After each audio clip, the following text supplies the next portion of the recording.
Montana, 1879. The ground was still frozen when they buried Robert Calloway.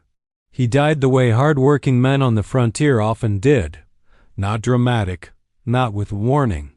Quietly and without permission. A chest infection that moved fast. 4 days from first symptom to last breath. The doctor rode out from Miles City and arrived 6 hours too late. He stood at the bedside with nothing useful to say. Robert left behind 800 acres of grazing land, 400 head of cattle, 2 horses, a barn that needed new roofing, a bunkhouse with 3 hired hands who were already wondering if they still had jobs, and a wife named Clara, 34 years old, who had never, as far as anyone in Custer County knew, been responsible for anything larger than a household. The neighbors came to the funeral with food and condolences, and beneath both of those things was something else. An assumption. They did not say it out loud. Most of them were decent people.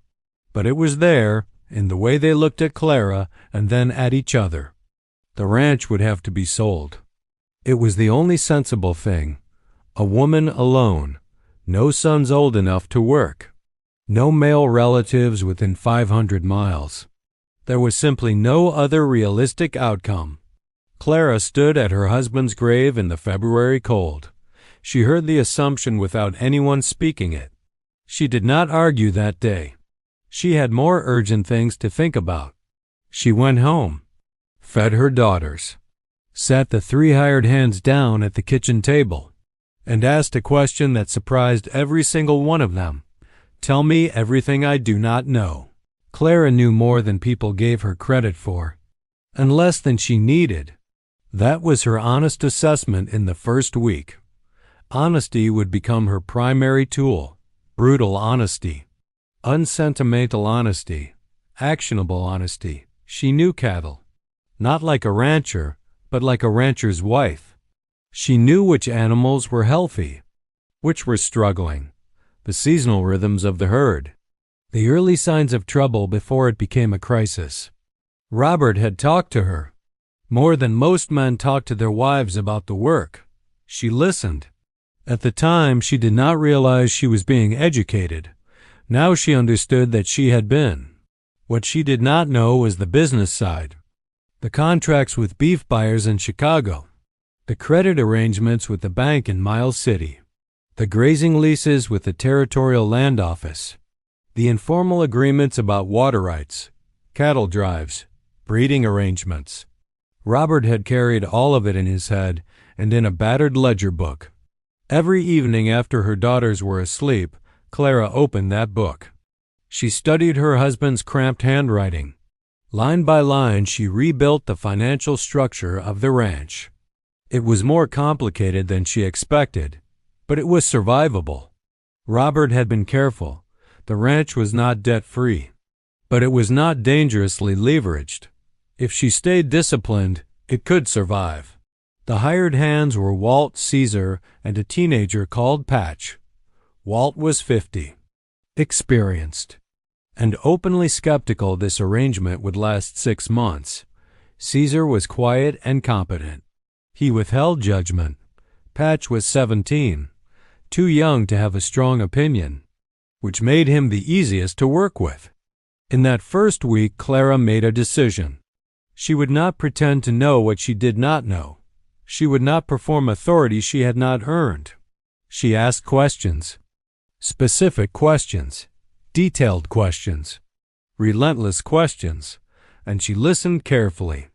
Every answer was a brick in a wall she was building against failure. Walt expected defensiveness or bluster. Instead, he found curiosity. It is difficult to dismiss someone who is genuinely trying to learn. By the end of the first month, his skepticism had shifted.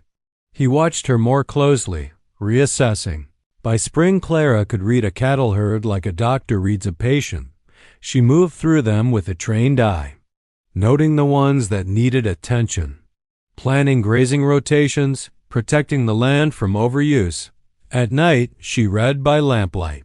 After her daughters were asleep, after the chores were finished. She studied range management, cattle health, the economics of the beef trade. She was not trying to run the ranch the way Robert had. She was trying to run it better.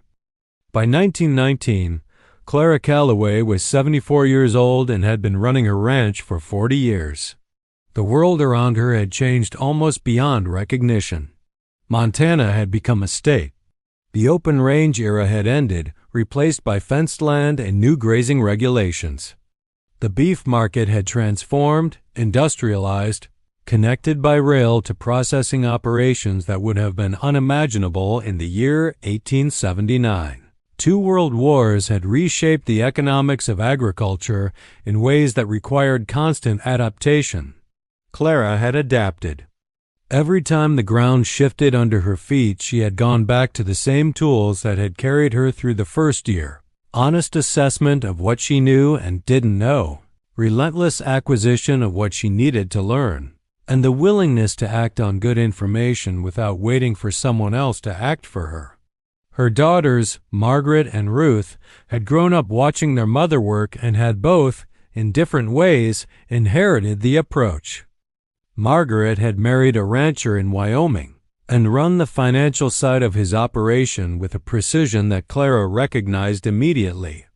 Ruth had become a lawyer in Billings, partly because she had spent her childhood watching her mother read legal documents at the kitchen table, and had concluded that the law was worth understanding from the inside.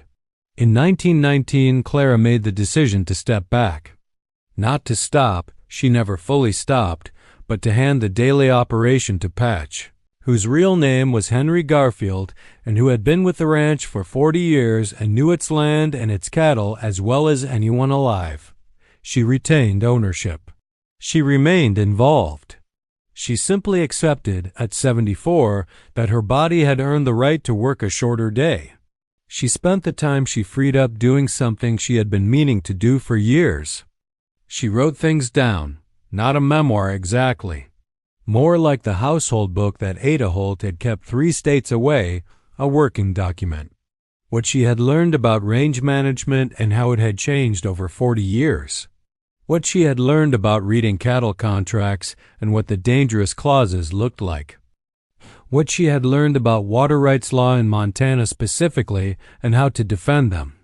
What she had learned about managing hired hands, how to earn respect without demanding it, how to keep good people, how to let bad ones go without creating enemies.